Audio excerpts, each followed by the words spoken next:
तो बच्चों हम लोग देखते हैं अब टाइप्स ऑफ मैट्रिक्स, यानी मैट्रिक्स के जो बेसिक इंपॉर्टेंट टाइप्स है वो देखेंगे। टाइप्स तो और भी होते हैं अकॉर्डिंग टू एनसीईआरटी, जो मेजर टाइप्स हैं, मेन टाइप्स हैं, उसका स्टडी करते हैं। तो देखिए टाइप्स ऑफ मैट्रिक्स में पहले बोलते हैं कॉलम मैट्रिक्स। बहुत ही सिंपल सी बात है, जिस मैट्रिक्स में केवल एक ही कॉलम हो उसे बोलेंगे कॉलम मैट्रिक्स। तो मैंने यहाँ हैशटैग लगा के लिख दिया ओनली वन कॉलम। एग्जाम्पल की तरह 1 2 3 लिख दिया है। यहाँ पे नंबर ऑफ रोज कितनी है, तो नंबर ऑफ रोज तो है 3, लेकिन नंबर ऑफ कॉलम कितने हैं, केवल 1। तो कोई भी मैट्रिक्स जिसका ये एलिमेंट या एंट्रीज हैं ए आई जे, उसमें रोज तो कितनी भी हो सकती है, ये तो रिप्रेजेंट करता है रोज, लेकिन कॉलम कितने होने, कॉलम हमेशा एक ही होना है। तो ऐसे मैट्रिक्स को हम बोलते हैं कॉलम मैट्रिक्स, केवल एक कॉलम हो। सिमिलरली रो मैट्रिक्स, जिसके अंदर केवल एक रो हो, कॉलम कितने भी हो उससे मतलब नहीं। तो ये देखिए एक रो हो गई, कॉलम 3 थे, कॉलम 4 हो सकते हैं, कॉलम 2 हो सकते हैं, वगैरह वगैरह। तो A is equal to a i j 1 into n, यानी हमारी रो जो है वो उसकी वैल्यू नंबर ऑफ रोज 1 होनी चाहिए, कॉलम्स कितने भी हों उससे मतलब नहीं है। तो रो मैट्रिक्स किसे बोलेंगे, जब हमारी एक रो हो, केवल एक रो।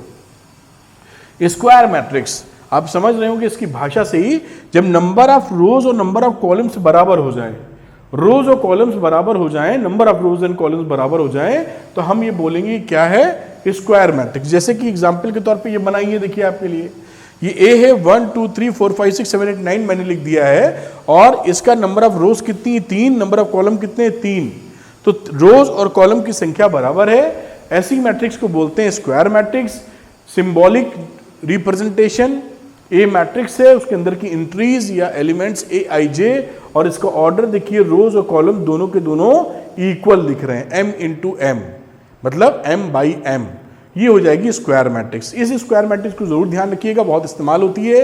अच्छा, अगर कोई मैट्रिक्स स्क्वायर मैट्रिक्स हो जाती है तो उसके जो एलिमेंट है A11 A22, देखिए A22 कौन सा एलिमेंट होगा, A11 कौन सा एलिमेंट होगा, first row first column, this one 1, A22 second row second column 5, और A33 कितना होगा, थर्ड रो थर्ड कॉलम, इसके केस में 9।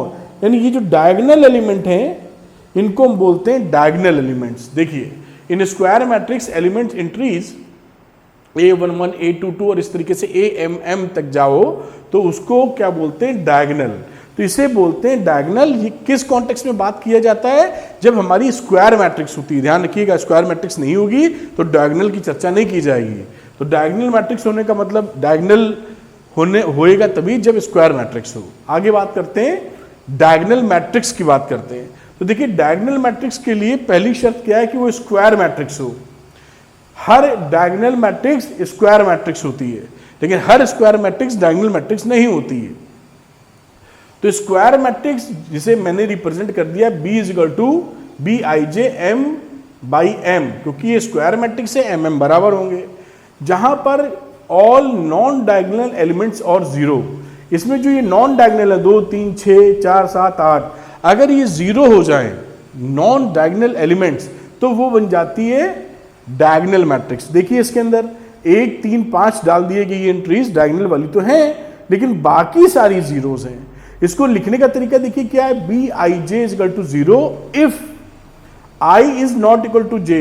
मतलब ये आई और जे बराबर कब होंगे, A11 में बराबर होंगे।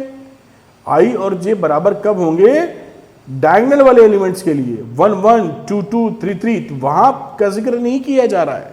इसके अलावा जहां ये बराबर नहीं है, जैसे कि ये वाला एलिमेंट 0, ये क्या है, फर्स्ट रो का सेकंड एलिमेंट 1 2 बराबर नहीं है तो ये 0। इसी तरह ये वाला एलिमेंट 1 3, फर्स्ट रो का थर्ड एलिमेंट, फर्स्ट रो का थर्ड कॉलम का एलिमेंट, तो ये 0। तो बाकी सारी वैल्यू 0 हो, डायगोनल एलिमेंट रिप्रेजेंट कर रहे हो, सब 0 ना हो, तो ये बोलेंगे डायगोनल मैट्रिक्स। लेकिन स्क्वायर मैट्रिक्स तो होगी। आगे बात करते हैं स्केलर मैट्रिक्स की। तो स्केलर मैट्रिक्स में क्या होता है कि जो डायगोनल मैट्रिक्स होती है, अभी डायगोनल मैट्रिक्स होती है मतलब स्केलर मैट्रिक्स भी स्क्वायर मैट्रिक्स होती है। तो ये एमसीक्यू में क्वेश्चन पूछा जाता है कि स्केलर मैट्रिक्स क्या एक स्क्वायर मैट्रिक्स है, तो आप आंसर करेंगे जी हाँ, एक स्केलर मैट्रिक्स स्क्वायर मैट्रिक्स होती है। क्या एक स्केलर मैट्रिक्स डायगोनल मैट्रिक्स भी होती है, तो आंसर होगा इसका हाँ, होती है। क्योंकि जो स्केलर मैट्रिक्स होती है उसमें जो डायगोनल वाले एलिमेंट होते हैं वो इक्वल हो जाते हैं। यहां देखिए क्या बात थी, रोज और कॉलम बराबर स्क्वायर मैट्रिक्स। यहां बात क्या थी कि स्क्वायर मैट्रिक्स रोज कॉलम तो बराबर हो लेकिन डायगोनल वाले एलिमेंट नॉन जीरो हो। नॉन जीरो का मतलब सारे जीरो नहीं हो, बाकी सब जीरो हो, नॉन डायगोनल एलिमेंट्स जीरो हो। स्केलर मैट्रिक्स में जो डायगोनल एलिमेंट्स है, मतलब वो डायगोनल एलिमेंट तो होना ही चाहिए, डायगोनल मैट्रिक्स तो होनी ही चाहिए, मतलब बाकी जीरो होना ही चाहिए, लेकिन जो डायगोनल एलिमेंट है वो इक्वल होने चाहिए।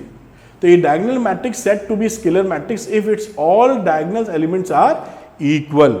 डायगोनल मैट्रिक्स हो बाकी जीरो और इसकी जो डायगोनल वाले एलिमेंट्स है वो बराबर हो, 2 2 2 जैसे कि आ गया। तो b I j equal to zero, जहां आई और जे इक्वल नहीं है, और जहां आई जे इक्वल है वहां पे कोई फिक्स क्वांटिटी आ जाए, जैसे इस केस में के की जगह 2 आ गई है। यहां पर हम लिख सकते हैं B I J is equal to 2 if I is equal to J, इस एग्जाम्पल के लिए। तो ये हो गई स्केलर मैट्रिक्स, समझ में आई होगी आपको। अब एक अगली मैट्रिक्स की बात करते हैं, आइडेंटिटी मैट्रिक्स। इसका भी बहुत इस्तेमाल आप करने वाले हैं। ये भी एक स्क्वायर मैट्रिक्स होती है, ध्यान रखिएगा। ये स्क्वायर मैट्रिक्स कहाँ कहाँ होती हैं ये आपको जरूर दिमाग में रहना चाहिए। ये भी एक स्क्वायर मैट्रिक्स है जिसमें डायगोनल एलिमेंट्स 1 होते हैं। इसके डायगोनल एलिमेंट्स सारे 1 होंगे और बाकी एलिमेंट कितने होंगे, 0। इसी तरह लिखने का तरीका ए आई जे इक्वल टू 0, कब, जब आई और जे बराबर नहीं है इन सब के लिए, और जहां आई और जे बराबर है वहां ए आई जे की वैल्यू होगी 1। तो इसको बोलेंगे आइडेंटिटी मैट्रिक्स। अगर आपसे पूछा जाए कि जो आइडेंटिटी मैट्रिक्स होती है क्या वो स्केलर मैट्रिक्स है, तो आंसर होगा हाँ जी स्केलर मैट्रिक्स है, क्योंकि तीनों इक्वल हैं। क्या हमारी आइडेंटिटी मैट्रिक्स एक डायगोनल मैट्रिक्स है, तो आंसर है जी हाँ वो डायगोनल मैट्रिक्स है। एक आइडेंटिटी मैट्रिक्स क्या वो स्क्वायर मैट्रिक्स है, तो आंसर है जी हाँ वो स्क्वायर मैट्रिक्स भी है। तो ये बात आप समझे होंगे। अब एक आती है नल मैट्रिक्स या जीरो मैट्रिक्स, उसकी भी चर्चा कर लेते हैं हम लोग।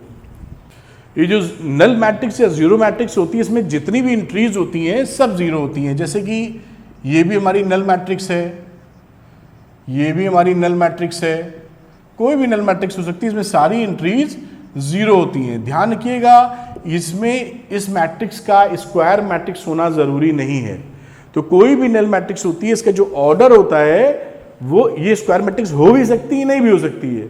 इसका जो ऑर्डर होगा जिस कॉन्टेक्स्ट में यूज की जाएगा, ये जो सवाल होगा उसके कॉन्टेक्स्ट को देखते हुए हम इसका ऑर्डर डिसाइड करते हैं कि इसका किस कॉन्टेक्स्ट में इसकी बात की जा रही है। तो ये देखिए इस जहां पे सारी एंट्रीज जीरो हो जाएं वहां पे हम बोलेंगे कि ये हमारी जीरो मैट्रिक्स है या नल मैट्रिक्स है। ध्यान रखने का योग्य बात क्या है, जरूरी नहीं कि ये स्क्वायर मैट्रिक्स हो। स्क्वायर मैट्रिक्स हो भी सकती है नहीं भी हो सकती है। तो ये जो हमें एनसीईआरटी में गिवन थे टाइप्स, बेसिक टाइप्स, वो हमने पढ़ लिए। अब आगे का टॉपिक देखते हैं।